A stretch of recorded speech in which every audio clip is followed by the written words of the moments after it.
地球未说咧发烧，全世界即马拢热翕翕烧烘烘。伫非洲的突尼西亚24时出现56度这款破纪录的高温。另外，伊隔壁的阿尔及利亚嘛因为高温造成火烧波，有34个人死亡。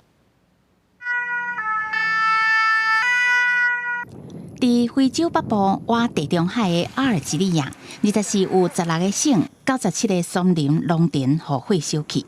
当局出动将近8000个消防队员来拍火，暗过摄氏48度的高温，国加强风一直吹，火快速炭开。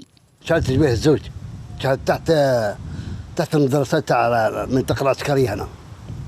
عاودت عيطت التليفون للحماية قلت لهم هي شعلت قبلتكم تجربوها طفوها. بعد كده جاوا بعد نص ساعة جاوا بدأوا يطفوا ثم عند العسكرية وهي شالت لتحت وهي هنا بتكسر.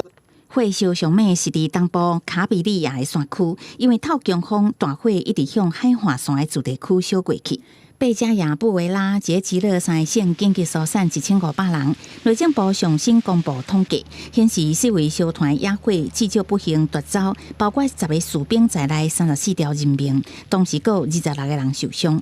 联合国国政府的气候变迁问题小组进前甲包含南欧、北非甲西亚地中海地区列做气候变迁的热点，结果会拄到较侪破纪录的高温甲野火，农作物的欠收、做大旱、海平面的欠悬，也甲外来物种入侵的现象也系小连续出现。